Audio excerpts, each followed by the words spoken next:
Daryl Carter here for GG's weekend watch video. I'll try and keep this short and sweet because you've probably seen enough of me for the moment. We kick off at Haydock, the 115. I don't really have a strong opinion in the race.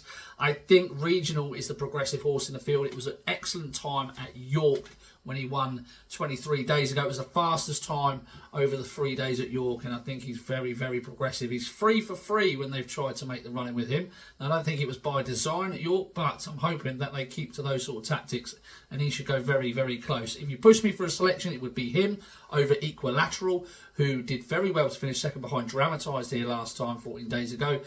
He was slightly affected by the draw bias in a positive manner, but he's also drawn 10 again today. The issue here is all the pace is drawn low, but I expect them to converge down the centre to stand side. And Equilateral is a very smart horse below group level. He's 5 for 9. He should have won as well at the City of Wall Stakes at York last year, and he should have won the Coral Charge at Sandown. So he is a very smart horse on his day. A couple that could go well at prices: Corker. First and second at this venue. He ran well behind the aforementioned Regional at York last week, and Mondamedge, who came from the same race, loves Haydock. So a very tricky race, very open race.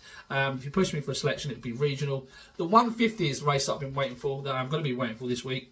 It was the one where I was refreshing the screen for the prices to see what we were going to get, and that's Mr. Wagyu, who's drawn in stall 11. I napped this horse last week at Epsom, and I thought he ran an absolute blinder to finish third to Badgery. He was on the pace, a relentless pace for the entire contest, and was just picked up by some closers. Now, he finished 6 lengths ahead of any other horse that was close to that pace that day, and I thought it was a remarkably good effort. Today is a drop in grade into Class 3 company.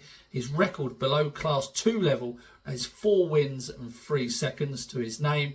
He's turned out 7 days later from that brilliant Epsom run last week, and he's got a 54% stroke rate, 6 for 11 when turned out within 7 days. Interestingly enough though, if you'd only backed him 7 days later in the months of June and July, where he shows his best form, in June he's 4 from 4, in July he's 2 from 3, so 6 from 7.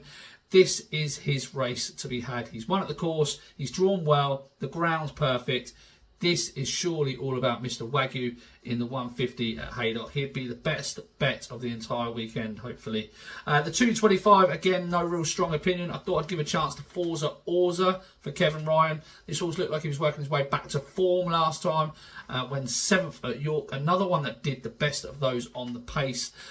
He was getting £13 off of Get Shirty when they met last year at York, and he now gets £21 off him here at Haydock today. So how that one is much shorter in the market than him, I don't really know. I think he's progressive. He could have a positive season. So Forza Orza would be the one who I'd give a shout to. Keep an eye out for Pride When as well. Horse be packed a few times. He could go out outside of the field. Doesn't really deserve to be. This is a very tricky race. The 3 o'clock is the Leicester Piggott Stakes at Haydock. Is very tricky. Time Lock is actually £11 better off with Mimikyu. Mimikyu heads the market here. Time Lock second favourite. I think they met last year when Mimikyu just beat Time Lock by a head here at Haydock. I think Time Lock can reverse that form. Progressive horse. The form of Haskoy at the end of last season at York is very, very strong. And I think there's more to come from Time Lock, who just blew up on seasonal return at Goodwood. The 335 is tricky, but I do like the chances of the Wizard Art of I for Kieran Schumacher here. This horse, both his wins have come when making the run-in. However, I think he's a better horse when coming from off the pace. We've got pace from the Astrologist and El Cabello in stalls 2 and 3. Hopefully they'll go on and get on with things. Hopefully Kieran Schumacher can drop in the Wizard of I, and hopefully he can make a strong challenge from the rear of the field. I thought he caught the eye a little bit in the lock-in stakes last time, and this is obviously much, much calmer waters. Over at Beverley, the 205, the Hillary Needler. I thought there was one horse in here that was remarkably overpriced. I've just seen they pushed it out even further, and I can't believe it. Alfa Moonstone for Craig Lidster. It's a 20 to 1 shot. There is not a chance this is a 20 to 1 shot. This did really well at Leicester when completely missing the break and making ground up from the rear of the field in soft ground. Took a huge step forward next time at Catterick when absolutely dotting up on fast ground. Could not pull this horse up, Paul Hannigan, after the race, and just looked a real horse going places. And I expect far, far better today, another step forward today, and I can't really have Alfa Moonstone out of the frame. No opinions in the 240 or the 315, so those probably be 3 bets this week just on the ITV racing cards. But best of luck to whatever you're betting. Thank you very much for listening.